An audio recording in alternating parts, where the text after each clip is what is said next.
Hello everyone. कैसे हो आप लोग? अच्छे हो? पढ़ाई चल रही है? पढ़ाई करते रहिए। ओके, तो आज हम लोग क्लास स्टार्ट करते हैं। क्या हम लोग पढ़ेंगे? ट्वेल्थ स्टैंडर्ड की मैथमेटिक्स पढ़ेंगे। ओके, मैथमेटिक्स और ट्वेल्थ स्टैंडर्ड पढ़ेंगे। और उसमें हम लोग पढ़ क्या रहे हैं? अभी हम लोग पढ़ रहे हैं रिलेशन एंड फंक्शन। उसमें रिलेशन हम लोग देख लिए हैं, कुछ क्वेश्चन सॉल्व किए हैं। आज भी दो तीन क्वेश्चन सॉल्व करेंगे, उसके बाद हम लोग फंक्शन पढ़ेंगे। ओके, जिससे कि हमारी अंडरस्टैंडिंग और अच्छी हो जाए। क्वेश्चन सॉल्व करना बहुत ज़्यादा इंपॉर्टेंट है। पहले कुछ क्वेश्चन सॉल्व करते हैं, जिससे कि हमारी अंडरस्टैंडिंग जो है बेटर हो जाए रिलेशन में। उसके बाद देखते हैं कि फंक्शन होता क्या है। ओके, चलो सॉल्व करते हैं, कुछ क्वेश्चन सॉल्व करते हैं। रिलेशन एंड फंक्शन है, रिलेशन एंड फंक्शन। ओके, पहला क्वेश्चन है, so that the relation R, so that the relation R in the set A, in the set A of all triangles, मतलब set A है, उसमें क्या है? all triangles हैं, all triangle as defined R is equal to something like you can say T1 comma T2 such that T1 is similar to triangle T2 is an equivalence relation, valence relation. Okay, पहला क्या दिया हुआ है? Show that the relation R in the set A of all triangles, जितने भी triangles हैं वो set ए के अंदर हैं। उसमें क्या है? डिफाइन कैसा है? आर आर तो रिलेशन क्या है? T1 comma T2 such that T1 is similar to T2 है। इज एन इक्विवेलेंस रिलेशन हमको शो करना है। उसके बाद consider the three triangles, consider the three right angle triangle, three right angle triangles. Okay, T1 with side 3, 4, 5, T2 with side, T2 with sides 5, 12, 13 and T3 with side, okay, 6, 8 and 10. Okay, so now we have to show that like the triangle T1, T2, T3 are related to each other or not, मतलब एक दूसरे के साथ related है कि नहीं, और related है तो कैसे हैं वो हमको दिखाना है। तो सबसे पहले हमको क्या प्रूव करना है, क्या दिखाना है? हमको ये दिखाना है कि जो रिलेशन आ रहा है वो इक्विवेलेंस रिलेशन है। जब इक्विवेलेंस रिलेशन हमको दिखाना होता है तो हम लोग करते क्या है? हम लोग दिखा देते हैं कि रिलेशन क्या है, वो रिफ्लेक्सिव है, वह सिमेट्रिक है, वह क्या है? ट्रांजिटिव है। अगर तीनों है तभी हम बोल सकते हैं कि वो रिलेशन क्या है? इक्विवेलेंस रिलेशन है। तो हम लोग एक एक करके देखते हैं कि इक्विवेलेंस कैसे है, मतलब रिफ्लेक्सिव कैसे है, सिमेट्रिक कैसे है और ट्रांजिटिव कैसे है। ओके, और अपने कॉन्सेप्ट को बेटर करते हैं। चलो, ये है, पक्का समझ में आ गया? ओके, अब क्या हमको करना है? अब तो रिफ्लेक्सिव के लिए क्या करते हैं? रिफ्लेक्सिव में क्या होता है? जो ऑर्डर्ड पेड में एलिमेंट्स होते हैं वो दोनों एलिमेंट्स क्या होने चाहिए? सेम होने चाहिए। ओके, हमारा रिलेशन क्या है? R is equal to T1 comma T2 such that T1 is similar to T2 है, T1 is similar to T2 है। चलो देखते हैं रिफ्लेक्सिव के लिए क्या होता है। मान लो क्या है? T1 comma T1 is belonging to the R है। ओके, तो जस्ट इसके तरीके से T1 is similar to T2। अब हमको पता है कोई भी ट्रायंगल जो है अपने आप का क्या होता है? सिमिलर होता है, मतलब हर ट्रायंगल सिमिलर होते हैं अपने आप के। समझ में आ गया? पक्का समझ में आ गया? इसका क्या मतलब है? T1 कॉमा T2 बिलोंग करेगा R को, बिकॉज क्यों? Okay, every triangle is similar to itself, similar to itself, मतलब हर ट्राइंगल जो है अपने आप का सिमिलर है। मतलब अब यहां आप कर सकते हो कि T1 is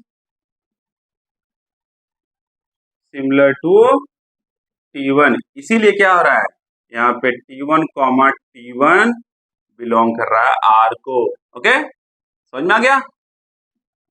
T1 comma T1 belong कर रहा है R को, क्योंकि T1 is similar to T1। Okay, because सब ट्राइंगल जो होते हैं अपने आप के सिमिलर होते हैं। इसका मतलब क्या हो गया, जब ये कंडीशन ट्रू हो गया, इसका मतलब क्या हो गया, कह सकते हो कि which is true, which is true, so it is reflexive. समझना क्या? पक्का? ओके, अब ट्रू हो गया मतलब हर ट्राइंगल, मतलब कोई भी ट्राइंगल, देखो ध्यान देना, कोई भी ट्राइंगल वो अपने आप के सिमिलर तो होगा ही होगा। इसलिए क्या हो गया, T1 कॉमा T1 जो है रिलेशन को बिलोंग कर रहा है, वहां पे टीम जो कि ट्रू है, इसलिए हम बोल सकते हैं कि क्या है वो, रिफ्लेक्सिव। इतना समझ में आ गया? पक्का? अब दूसरा देखते हैं, अब सिमेट्री के लिए चेक करते हैं। फॉर एग्जाम्पल, अगर एक ट्राइंगल है, दो ट्राइंगल मान लो, यह ट्राइंगल जो है, ओके, यह ट्राइंगल इस ट्राइंगल के सिमिलर है, तो इसका मतलब क्या है, यह वाला ट्राइंगल इसके भी सिमिलर तो होगा। ओके, मान लो यह ट्राइंगल T1 है, यह ट्राइंगल T2 है, ट्राइंगल T1 जो है ट्राइंगल T2 के सिमिलर है, तो डेफिनेटली ट्राइंगल T2 जो होगा वो ट्राइंगल T1 की भी तो सिमिलर होगा। ये तो समझ में आ गया कि नहीं समझ में आ गया? ओके, देखो क्या दिया हुआ है क्वेश्चन में, T1 comma T2 belonging to the R। क्यों? T1 is similar to T2। Okay, समझ में आ गया? Because T1 is similar to T2 है, और हमको अगर सिमेट्री शो करना है, ओके, तो क्या करना पड़ेगा, यह क्या इंप्लाइज कर रहा है, देखो T1 जो है T2 के सिमिलर है, इसका मतलब क्या है, it means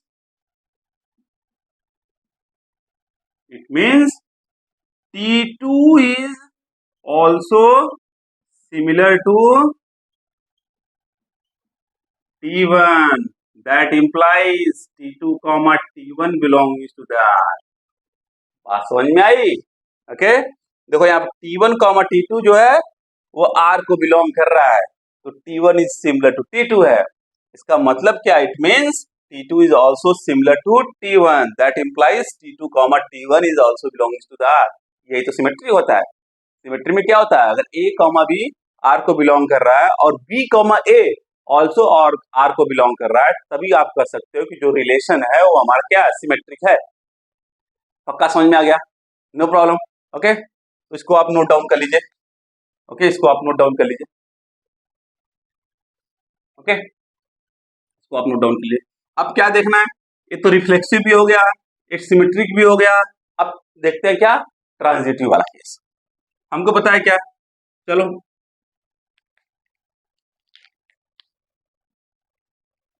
T1 comma T2 belong कर रहा R को, and T2 comma T3 also belong कर रहा R को। मतलब इसका मतलब क्या है, T1 is similar to T2 है, और हमने क्या ले लिया, T2 is similar to T3। ध्यान देना, ये क्या है, T1 is similar to T2 हो गया। यहाँ पे क्या हो गया, T2 is similar to T3 हो गया। ओके, मतलब ये T1 है, यह T2 है, और यह T3 है। ओके, अगर यह इसके सिमिलर है और यह इसके सिमिलर है, क्या मतलब है, यह ऑटोमेटिकली इसके सिमिलर हो जाएगा कि नहीं हो जाएगा, बोलो क्या बोल दोगे, this implies that T1 okay comma T3 belongs to the R। what is the meaning of that, T1 is similar to T3। इसका मतलब क्या है कि T1 जो है T3 के क्या है, सिमिलर है। पक्का समझ में आ गया? ओके, जब यह T1 जो है T2 के सिमिलर है और T2 और T3 के सिमिलर है, तो डेफिनेटली जो T1 होगा वो T3 के सिमिलर होगा। ओके, ये हमने अज्यूम कर लिया कि लाइक T2 और T2 कॉमा T3 जो है बिलोंग कर रहा है R को। हमको प्रूव क्या करना है, हमको प्रूव करना है कि जो T1 और T1 और T3 है वो बिलोंग करना चाहिए R को। ओके, कंडीशन हमारा ट्रू हो रहा है, हाँ यह है, इसका मतलब क्या है, which is true, which is true मतलब इट इज अ ट्रांजिटिव। ये स्टेटमेंट पूरा ट्रू है, इसका मतलब क्या है, इट इज ट्रांजिटिव। अगर ये कोई भी रिलेशन रिफ्लेक्सिव है, सिमेट्रिक है, ट्रांजिटिव है, तो इसका मतलब क्या है, वो इक्विवेलेंस है। हमने प्रूव कर दिया, हमने दिखा दिया कि यह इक्विवेलेंस रिलेशन है। ओके, अब दूसरा, उसी क्वेश्चन का दूसरा पार्ट देखते हैं क्या कर रहा है। इसी क्वेश्चन का दूसरा पार्ट क्या कर रहा है,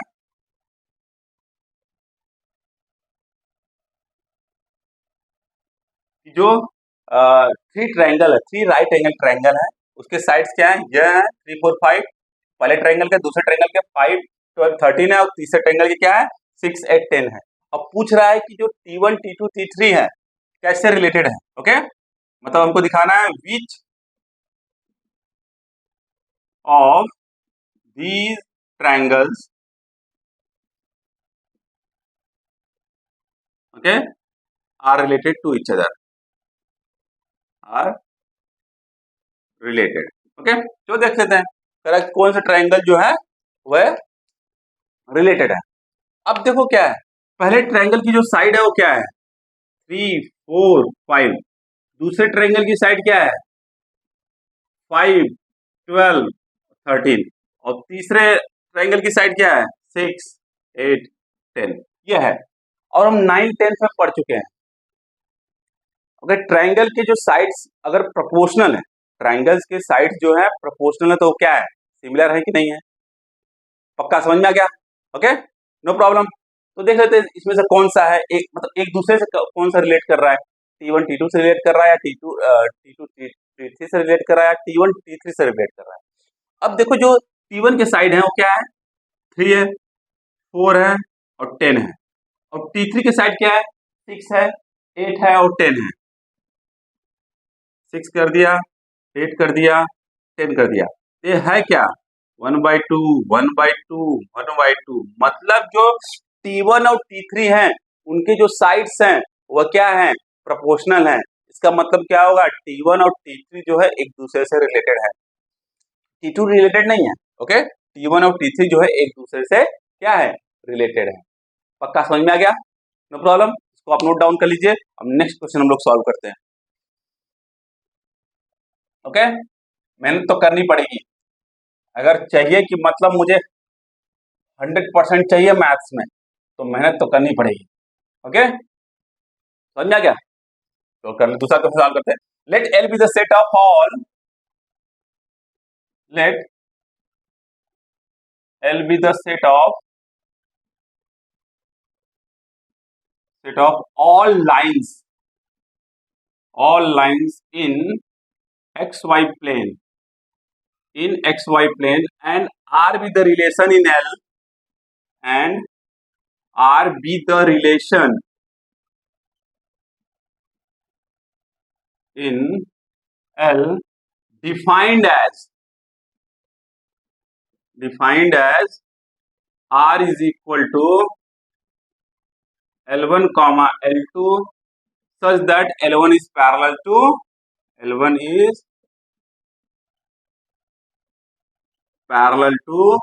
L2। क्या करना हम लोगों को, show that relation R is an equivalence relation. हमको क्या दिखाना है, रिलेशन R जो है वो इक्विवेलेंस रिलेशन है, एंड उसी में उसी क्वेश्चन के अंदर नेक्स्ट पार्ट क्या है, find the set of all the lines related to the line y is equal to 2x plus 4। Okay, y is equal to 2x plus 4। हमको क्या दिया हुआ है, ओके, सेट L दिया हुआ है, L के अंदर क्या है सभी लाइन जो कि xy प्लेन के अंदर है। Okay, all the lines, okay, there in x y plane. उसके बाद जो आर है, रिलेशन आर है, वह एल के अंदर डिफाइन कैसा है कि जो आर इज इक्वल टू क्या है, L1 comma L2 where L1 is parallel to L2 है। तो हमको दिखाना है कि जो लाइन जो हमारा रिलेशन है वो इक्विवेलेंस रिलेशन है। उसके बाद हमें क्या फाइंड करना, दूसरा पार्ट उस क्वेश्चन के अंदर क्या है, हमको फाइंड करना सभी लाइंस जो कि एक एक लाइन है y equal to 2x plus 4 उससे रिलेटेड है। ओके, चलो करते हैं, इक्विवेलेंस वाले दिखाते हैं। अब इक्विवेलेंस दिखाने के लिए क्या करते हैं, हमको रिफ्लेक्सिव, सिमेट्रिक और ट्रांजिटिव तो करना ही पड़े भाई। ओके, रिफ्लेक्सिव के लिए क्या होना चाहिए, L1 comma L2, L1 comma L1 दोनों बराबर होना चाहिए, belonging to the R। What is the meaning of that? Okay, इसका मतलब होता है, अब हमको पता है कि हर line, every line is parallel to itself. सब लाइन अपने आप के क्या होती हैं, पैरेलल होती हैं। पक्का समझ में आ गया? ओके, जितने भी लाइन है तो क्या है, अपने आप के पैरेलल होती हैं। इसका मतलब क्या हो गया, जो रिलेशन है हमारा रिफ्लेक्सिव हो गया कि नहीं हो गया? ओके, तो क्या कर सकते हैं यहाँ पे, L1 is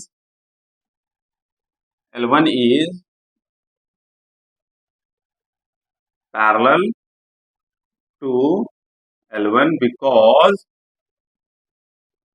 every line is parallel to itself। समझ में आ गया? इसका मतलब क्या हो गया, so okay, it is a reflexive. Okay, तो रिफ्लेक्सिव हो गया। अब हम लोग क्या करते हैं, ओके समझ में? अब हम लोग क्या करते हैं दिखाते हैं, सिमेट्री के लिए। सिमेट्री के लिए सिंपल पता है, A comma B belonging to the R, B comma A must belonging to the R होना चाहिए, तभी जाके वो सिमेट्रिक होगा, अदरवाइज नहीं होगा। तो देखते हैं, L1 कॉमा L2 बिलोंग कर रहा है, इसका मतलब क्या है, क्वेश्चन में दिया हुआ है L1 is parallel to the L2। देखो ये लाइन हमारा L1 है और ये लाइन हमारा क्या है, L2 है। अगर L1 L2 के पैरेलल है तो L2 भी तो L1 के पैरेलल होगा। बात समझ में आ रही है कि नहीं समझ में आ रही? अगर L1 L2 के पैरेलल है तो L2 भी तो L1 के पैरेलल होगा। ओके, समझ में आ गया? तो क्या करोगे, इसका मतलब क्या है, L1 is parallel to L2, it means, इसका मतलब क्या है, L2 is also parallel to L1। Okay, it implies L2 comma L1 is belongs to the R, means it is symmetric। समझ में आ गया? It is a symmetric. कोई doubt? No doubt? Okay, इसको नोट डाउन कर लीजिए। अब हम लोग क्या देखते हैं, इसको नोट डाउन कर लीजिए। अब हम लोग देखते हैं क्या, ट्रांजिटिव। ओके, अगर तीनों हो जाएगा, रिफ्लेक्सिव, सिमेट्रिक और ट्रांजिटिव, तो कह सकते हो कि ये क्या है, ये हमारा क्या है, इक्विवेलेंस है। पक्का? चलो देखते हैं। ओके, हमने क्या अज्यूम कर लिया कि L1 कॉमा L2 R को बिलोंग कर रहा है और L2 कॉमा L3 R को बिलोंग कर रहा है। ओके, हमको शो क्या करना है कि जो L1 कॉमा L3 है वो भी R को बिलोंग करना चाहिए, तभी जाके हमारा ट्रांजिटिव होगा। अब ये क्या है, L1 जो है, L1 is parallel to L2, कोई बात नहीं। एक इसका मतलब क्या है, L2 is parallel to L3, कोई दिक्कत नहीं। अब देखो यहाँ पे, अब हमको शो क्या करना है कि L1 जो है, यह L1 जो फर्स्ट लाइन है वो थर्ड लाइन के पैरेलल होना चाहिए। देखो इधर, यह हमारा लाइन L1 है, यह हमारा लाइन L2 है, यह हमारा लाइन L3 है। अगर L1 L2 के पैरेलल है एंड L2 L3 के पैरेलल है, ऑटोमेटिकली क्या हो जाएगा, L1 L3 के पैरेलल होगा। तीन लाइन है, मतलब पहला लाइन दूसरे लाइन के पैरेलल है, दूसरा लाइन तीसरे लाइन के पैरेलल है। ओके, तो पहला लाइन तीसरे लाइन के पैरेलल तो होगा ही होगा। इसका मतलब क्या है, means L1 is parallel to L3। Okay, so it is transitive. समझ में आ गया? तो हमारा क्या हो गया, यह रिफ्लेक्सिव भी है, सिमेट्रिक भी है, ट्रांजिटिव है। तो हम फाइनली आंसर क्या लिख सकते हैं, यह क्या है, इक्विवेलेंस रिलेशन। समझ में आ गया? पक्का? ओके, तो इसको नोट डाउन कर लीजिए आप लोग, तो आप लोग नोट डाउन कर लीजिए। अब इसी क्वेश्चन के अंदर जो दूसरा पार्ट है उसको हम लोग देख लेते हैं। इसी क्वेश्चन के अंदर जो दूसरा पार्ट है उसको हम लोग देख लेते हैं। क्या दिया हुआ है यहाँ पे, find the set of all the lines, all lines, okay, related to the, find the set of all lines related to the line this thing, okay। अब हम लोग 11th में पढ़ चुके हो, आप लोग 11th में पढ़ चुके हो कोऑर्डिनेट ज्योमेट्री में, ओके। कोई लाइन है, ओके, जैसे y is equal to 2x+4 दिया हुआ है, तो अगर आपको क्या फाइंड करना है, दूसरा लाइन जो इससे रिलेटेड है, ओके, तो दो चीज हो सकता है, या तो परपेंडिकुलर हो या तो पैरेलल हो। तो हम लोग पैरेलल वाला चीज पढ़ रहे हैं, तो पैरेलल देखते हैं, ओके। तो find the equation of the line which is parallel to the another line. तो क्या होता है, तो पहले अगर पैरेलल है तो दोनों लाइन का स्लोप क्या होगा, सेम होगा, पक्का, ओके। तो क्या हो सकता है, इक्वेशन ऑफ दैट लाइन क्या हो जाएगा, y is equal to 2x plus some constant k। यह क्या हो जाएगा, equation of the this line. अब के चेंज होता रहेगा तो हम क्या मिल जाएंगे, बहुत सारे लाइन्स मिल जाएंगे, ओके। के की जगह पे अगर 1 हो गया तो 2x+1, के की जगह 2 हो गया 2x+2, के की जगह 3 हो गया तो 2x+3, ओके। के की जगह 4 हो गया तो वही लाइन मिल गया, ओके। के की जगह 5 हो गया तो y is equal to 2x+5। तो बहुत सारे, क्योंकि के है, ओके, तो के चेंज होगा, कांस्टेंट है मतलब, पर उसके बाद अगर के की वैल्यू अगर चेंज हो रही है तो क्या होगा, हमें डिफरेंट डिफरेंट लाइंस मिलने हैं, सेट ऑफ लाइंस मिलना है जो कि रिलेटेड है किससे, y is equal to 2x+4 से, ओके। पक्का समझ में आ गया? क्योंकि जब दो लाइंस पैरेलल होती है इसका मतलब क्या है, दोनों लाइन के स्लोप्स जो हैं वह सेम है, दोनों लाइन के जो स्लोप है वो सेम है, ओके। जो कांस्टेंट है, ओके, वह हो सकता है कि अलग अलग हो, ओके। जैसे y is equal to 2x+4, तो y is equal to 2x+3 भी हो सकता है, y is equal to 2x-3 भी हो सकता है, कुछ भी हो सकता है, ओके। और y is equal to 2x कितना रहेगा, पक्का समझ में आ गया?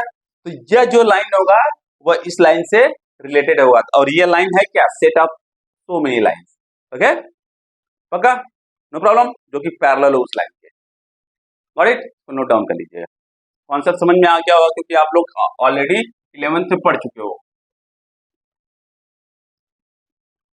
अब हम लोग क्या पढ़ते हैं, अब हम पहली बार दो क्वेश्चन सॉल्व कर लिए, so many questions we have solved from relation, okay. Now हम लोग क्या पढ़ेंगे, फंक्शन। तो फंक्शन देखेंगे, फंक्शन होता है क्या, ओके, फंक्शन। अब फंक्शन क्या होता है, फंक्शन जो होता है एक स्पेशल टाइप का रिलेशन होता है, ओके। समझ में आ गया? देखो कैसे करते हैं, फंक्शन देखते हैं पहले।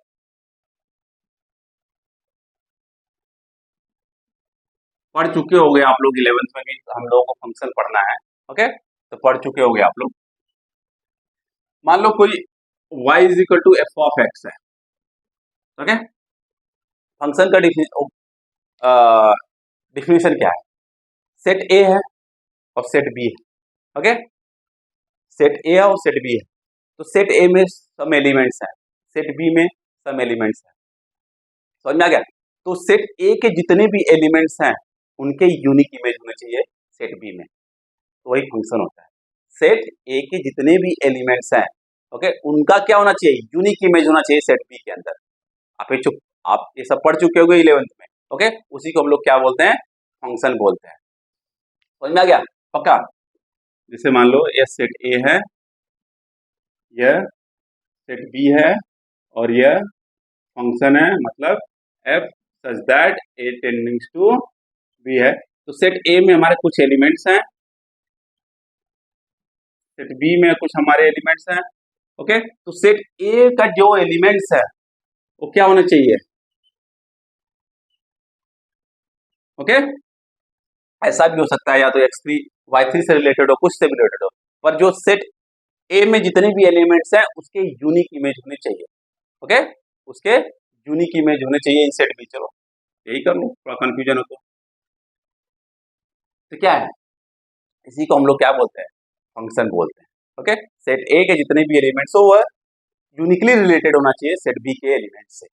पक्का समझ में आ गया? तो इसी के हम लोग क्या कहते हैं, फंक्शन कहते हैं। Okay, y is equal to f of x. अब टाइप्स ऑफ फंक्शन देखते हैं, टाइप्स ऑफ फंक्शन क्या है। ओके, उसके बाद हम लोग एक एक करके देखते हैं types of function. Types of function, कोई डाउट होगा तो पूछ लीजिएगा आप लोग। टाइप्स ऑफ फंक्शन, सबसे पहला है one one function. Okay, one one function क्या है, ध्यान देना। One one function, okay, one one function इसका मतलब क्या है, जैसे मान लो हमारा सेट ए है और सेट बी है, यहाँ पे हमारा फंक्शन है, मतलब F such that A tendings to B है। एलिमेंट्स इसमें x1 x2 x3 या कुछ भी ले लो, ए बी सी डी ले लिया, चलो 1 2 3 4 5 ले लिया, कोई दिक्कत नहीं। ओके, वन वन मतलब जो सेट ए के एलिमेंट्स हैं उसका ईच एंड एवरी एलिमेंट जो है यूनिक इमेज होना चाहिए। मतलब इसका क्या हो, each and every elements uniquely, मतलब यूनिक एलिमेंट से रिलेट होना चाहिए। जो बी के एलिमेंट्स हैं उनके साथ क्या होना चाहिए, वन वन रिलेटेड होना चाहिए, ध्यान दीजिएगा। ओके, तो एक एलिमेंट है तो एक से रिलेटेड होना चाहिए, एक एलिमेंट है दूसरा एलिमेंट है तो दूसरे से रिलेटेड होना चाहिए, ध्यान देना, वन वन। ओके, जैसे ए जो है 1 से रिलेटेड है, बी जो है 2 से रिलेटेड है, सी जो है 3 से रिलेटेड है, डी जो है 4 से रिलेटेड है, तो वन वन बन रहा है। समझ में आ गया? तो इसी को क्या बोल देते हैं, वन वन फंक्शन। ओके, इसी को क्या बोल देते हैं, one one function. Got it? पक्का? श्योर? No problem. ओके, और दूसरा हो जाएगा सेट ए है, सेट बी है। ओके, ये फंक्शन है, इसमें क्या है x1 x2 x3 y1 y2 y3, ऐसा भी हो सकता है। इसको भी क्या बोल देंगे, वन वन, मतलब एक एक से रिलेटेड है, इसमें कोई एलिमेंट छूटना नहीं चाहिए, इसमें छूट जाए कोई दिक्कत नहीं। ओके, समझना क्या, पर एक एक से रिलेटेड ऐसा नहीं होना चाहिए। देखो ध्यान देना, x1 x2 x3 y1 y2 y3 ऐसा नहीं होना चाहिए।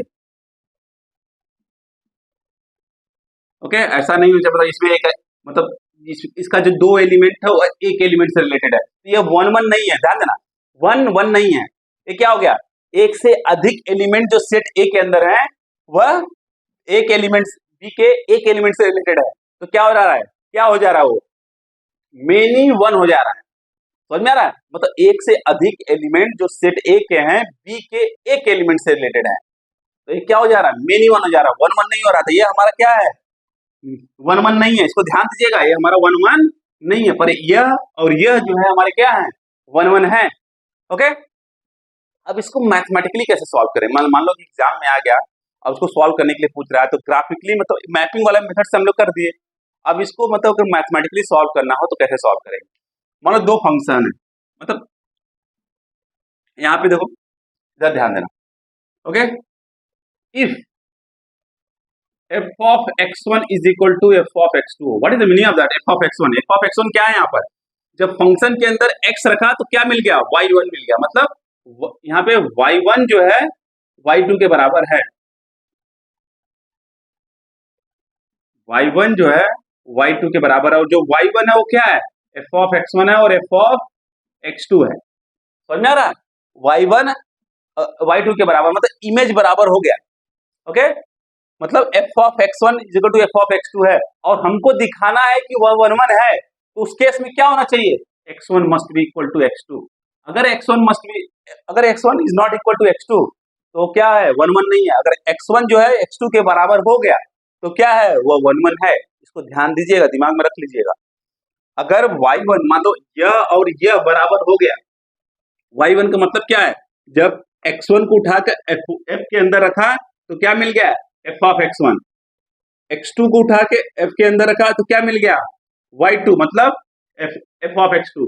अगर ये दोनों बराबर हैं और हमको शो करना है कि वो वन वन है, तो उस केस में क्या होना चाहिए, दोनों एलिमेंट, मतलब अगर यह दोनों बराबर है तो यह दोनों भी बराबर होना चाहिए, तब जाके वो 1 1 होगा, अदरवाइज 1 1 नहीं होगा। समझ में आ गया? तो ये कंडीशन मतलब ऐसे सॉल्व करते हैं मैथमेटिकली, पक्का। और ग्राफिकली कैसे सॉल्व करेंगे, चेक करेंगे कि वो मतलब जो फंक्शन है वो 1 1 है कि नहीं है।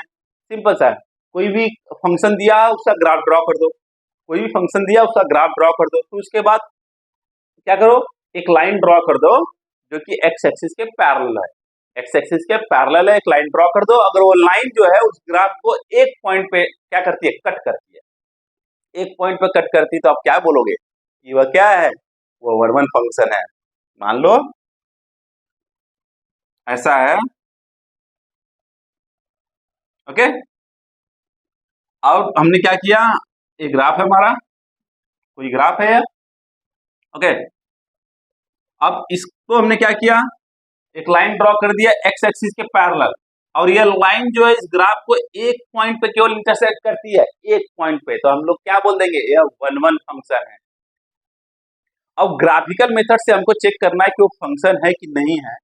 ग्राफिकल मेथड से अगर आप चेक करना चाहते हो कि जो गिवन हमारा एक्सप्रेशन है कुछ भी है, उसको पूछ रहा है कि वो फंक्शन है कि नहीं है, तो क्या करेंगे, वाई एक्सिस के पैरेलल एक लाइन ड्रॉ कर देंगे, उसके डोमेन के अंदर अगर वो लाइन जो है ग्राफ को एक पॉइंट पे इंटरसेक्ट करता है तो कह देंगे फंक्शन है, एक से अधिक पॉइंट पे इंटरसेक्ट करता है तो फंक्शन नहीं है। ये ग्राफिकल मेथड होता है सॉल्व करने का। पक्का समझ में आ गया, 1 1 तो समझ में आ गया होगा। अब क्या करते हैं, ओके, मेनी वन चेक कर लेते हैं, इसको नोट डाउन कर लीजिएगा आप लोग।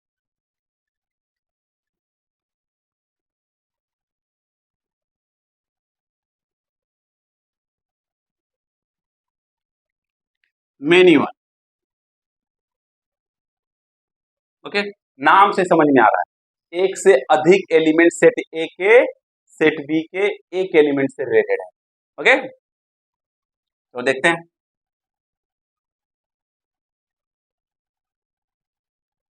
ए बी एफ है, यहाँ ए बी सी डी है, 1 2 3 4 5 है, ओके। मान लो ए जो है 1 से रिलेटेड है, बी भी 1 से रिलेटेड है, सी जो है 2 से रिलेटेड है, डी जो है 3 से रिलेटेड है, ओके। समझ में आ गया? अब देखो यहाँ पे क्या है, सी तो एक एलिमेंट से रिलेटेड है, डी भी एक एलिमेंट से रिलेटेड है, ओके। परंतु देखो ए और बी क्या है, ए और बी का जो इमेज है वो क्या है, एक है, 1 है, ओके। तो ये क्या हो गया, देखो ध्यान दो, मेनी वन मतलब एक से अधिक एलिमेंट सेट का वह एक एलिमेंट बी के एक एलिमेंट से रिलेटेड है, तो क्या हो जा रहा है, मेनी वन हो जा रहा है, ओके। ये क्या हो जा रहा है, मेनी वन हो जा रहा है। तो इसमें कैसे प्रूव कर, मैथमेटिकली कैसे प्रूव करेंगे, इफ अब सब्स्टिट्यूट किए हुए वैल्यू क्या हो गया, मान लो यहाँ पे क्या है, f of a is equal to f of b है, ओके। हमने क्या किया, ए को उठा के एफ में रखा, तो हमको क्या मिल गया, 1, चलो 1 इज इक्वल टू, बी को उठा के एफ में रखा तो क्या मिल गया, 1 1 1 के बराबर, तो मतलब f of a is equal to f of b है। अब ध्यान देना, अगर यहीं पर ए बराबर बी हो जाए, अगर ए बराबर बी हो जाए तो इसका मतलब क्या हो गया, 1 1 है। अगर ए बराबर बी नहीं हो तो क्या है, मिनिमम है, खत्म, ओके। पक्का समझ में आ गया, ए को उठा के एफ में रखा तो 1 मिला, बी को उठा के एफ में रखा तब पर भी 1 मिला, ओके। और हमको ये दिखाना है कि 1 1 है कि और मेनी वन है, ओके। तो सिंपल सी बात है, अगर एफ ऑफ ए जो है एफ ऑफ बी के बराबर है, और ए और उसके बाद ए, ये वाला ए और ये वाला बी अगर बराबर हो गया तो 1 1 हो गया, अगर बराबर नहीं तो मेनी वन, सिंपल, खत्म का। अब ग्राफिकल मेथड से कैसे सॉल्व करेंगे उसको, ग्राफिकल मेथड से सिंपल सा एक ग्राफ ड्रॉ कर दो,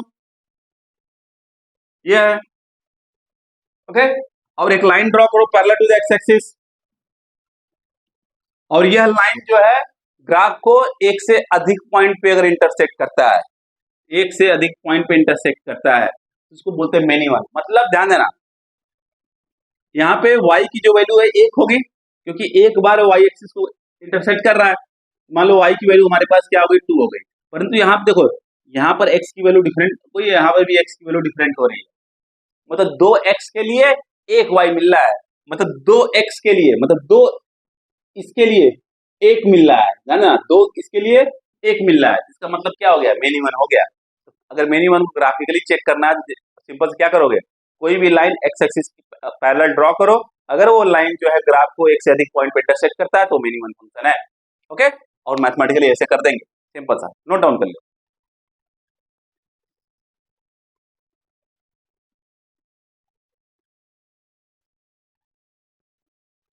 ओके, समझ में आ गया, नो प्रॉब्लम। नेक्स्ट है third, into function. Into function क्या होता है, जैसे मान लो सेट ए है, उसके अंदर element A B C D, set B है, उसके अंदर 1 2 3 4 5 एफ है। ओके, चलो ये इससे रिलेटेड है, इससे रिलेटेड है, इससे रिलेटेड है, इससे रिलेटेड है। ओके, अब देखो जो सेट बी है उसमें कम से कम एक एलिमेंट ऐसा होना चाहिए, कम से कम, एक से अधिक भी हो सकता है, कम से कम एक एलिमेंट ऐसा होना चाहिए जो कि सेट ए से रिलेटेड ना हो।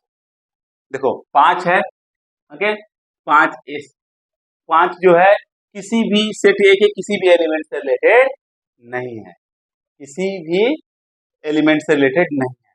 तो सिंपल सा क्या हो गया, इसी को बोलते हैं हम लोग इनटू।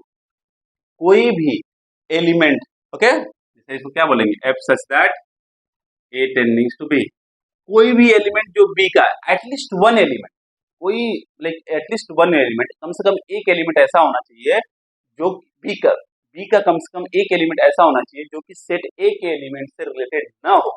ओके, उसका कोई तीर कमान उसमें जाके नहीं मिल रहा है, देखो सिंपल सा, कोई तीर कमान इसमें जाके नहीं मिल रहा है। ओके, इसका मतलब क्या हो गया, वो हमारा इनटू फंक्शन हो गया, ध्यान देना, वो हमारा इनटू फंक्शन हो गया। ओके, नेक्स्ट है onto function. Onto function जिसको हम लोग सर्जेक्टिव भी बोलते हैं, ऑन टू और सर्जेक्टिव फंक्शन। ये क्या होता है, जितने भी एलिमेंट बी के अंदर होते हैं वह वह क्या होना चाहिए, ए से रिलेटेड होना चाहिए, मतलब वह ज्वाइंट होने चाहिए तीर और कमान के साथ, मतलब तीर के साथ, ध्यान देना, जैसे ये है, ध्यान देना, ये है, बी है। डोमेन और रेंज तो आप लोगों को पता है, 11th पढ़ के आ चुके हो। ओके, 11th पढ़ के आ चुके हो तो इसलिए पता है आप लोगों को, A B C D, okay, 1 2 3 4, ध्यान देना।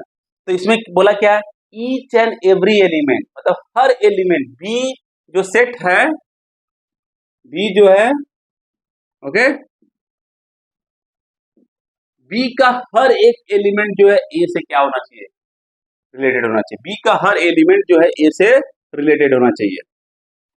चलो एक और ले लिया, अब ए जो है 1 से रिलेटेड है, बी भी 1 से रिलेटेड है, सी जो है 2 से रिलेटेड है, डी जो है 3 से रिलेटेड है और ई जो है 4 से रिलेटेड है।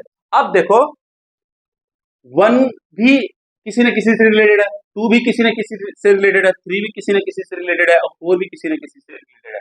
हमको पता है ए के जो एलिमेंट होंगे उनको डोमेन बोलते हैं, चलो बता दे रहे हैं फिर से। ओके, और बी के जो एलिमेंट है उनको हम लोग कोडोमेन बोलते हैं, आप लोग 11th पढ़ चुके हो। ओके, बी के जो एलिमेंट है उनको कोडोमेन बोलते हैं।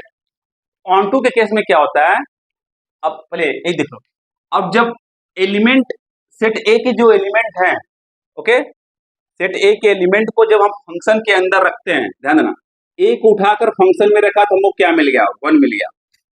ओके, बी को उठा के फंक्शन में रखा तो क्या मिल गया, अगेन अगेन 1 मिल गया, सी को रखा तो 2 मिल गया, डी को रखा तो 3 मिल गया, ई को रखा तो 4 मिल गया। समझ में आ गया, तो जो 1 2 3 4 है वो हमारा क्या हो गया, रेंज हो गया।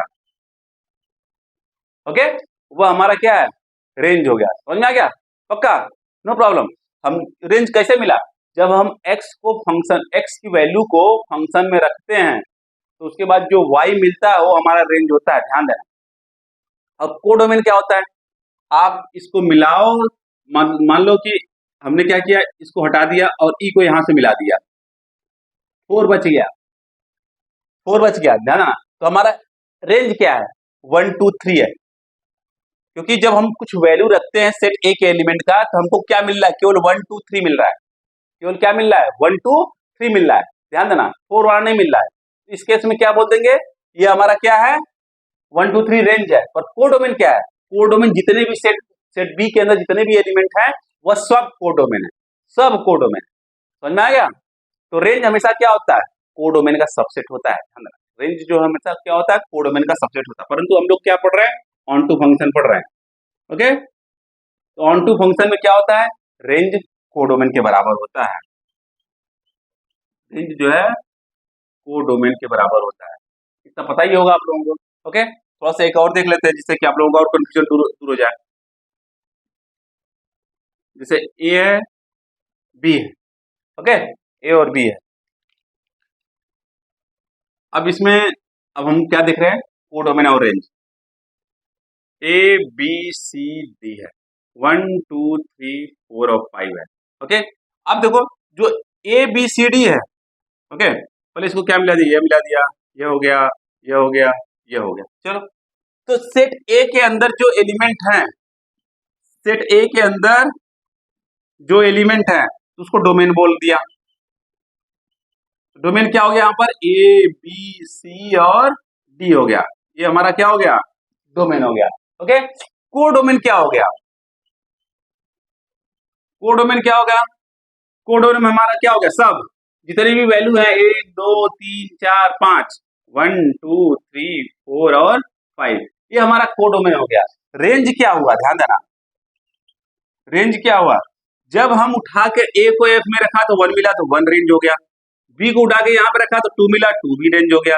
ओके, सी को रखा तो 3 रेंज हो गया, और डी को उठा के सब्स्टिट्यूट किया तो 4 मिल गया, तो ये हमारा रेंज हो गया। 5 रेंज के अंदर नहीं आएगा पर 5 कोडोमेन के अंदर आएगा। इसीलिए बोलते हैं कि जो रेंज होता है वो कोडोमेन का सबसेट होता है, रेंज जो होता है कोडोमेन का सबसेट होता है। ओके, नॉर्मल केस में, परंतु जो ऑन टू का केस होता है उसमें रेंज जो होता है हमेशा कोडोमेन के बराबर होता है, रेंज हमेशा कोडोमेन के बराबर होता है, कब, ऑन टू में। ओके, पक्का समझ में आ गया। ओके, नोट डाउन कर लीजिए आप लोग। और लास्ट वन है बाइजेक्टिव फंक्शन। बाइजेक्टिव क्या होता है, कोई भी फंक्शन जो वन वन में हो और ऑन टू हो तो उसको बाइजेक्टिव बोलते हैं। वन के साथ ऑन टू हो तो उसी को बाइजेक्टिव बोलते हैं। वन तो है ही है, ओके, और उसके साथ साथ क्या है, ऑन टू भी है, तो बाइजेक्टिव बोल देते हैं उसको, बाइजेक्टिव, जो वन भी हो और ऑन टू भी हो। ध्यान रखना, वन एंड ऑन टू अगर दोनों है तभी जाके आप बोलोगे कि वो क्या है, बाइजेक्टिव है। ओके, सिंपल सा, ये देख लो, सेट ए है, सेट बी है, एफ लगा, f such that A tends to B है।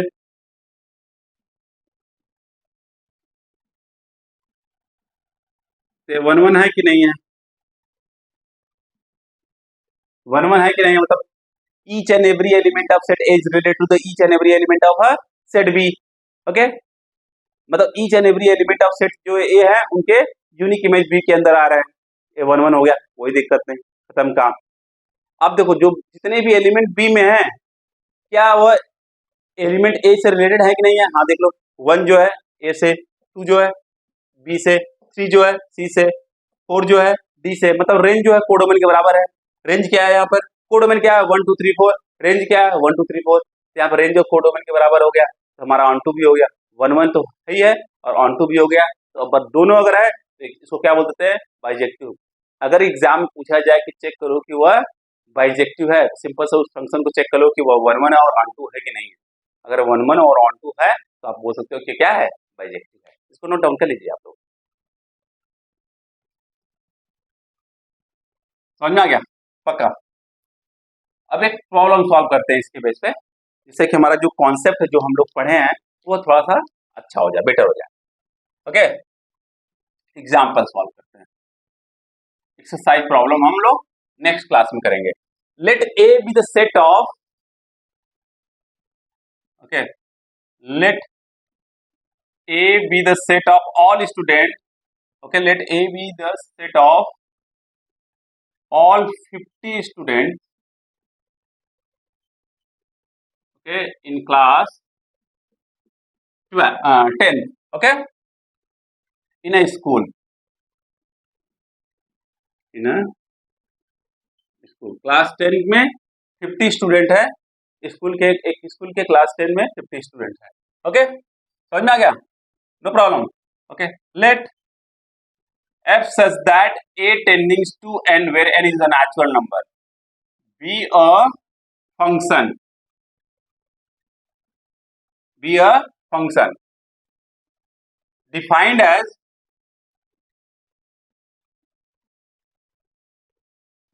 as f of x is equal to roll number of the student x, so that f is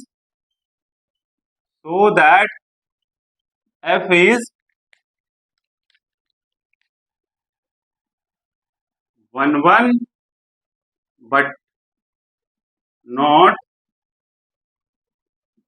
on 2, okay, क्या बोला है, let a be the set of all 50 student in class 10 in a school, okay, किसी school में class 10 के 50 बच्चे हैं, कैसे define है, f such that a tending to n है, b a फंक्शन है, defined as f of x क्या है, roll number of the student x है, okay, roll number of student x है, मान लो ये है क्या है, a यहाँ पर है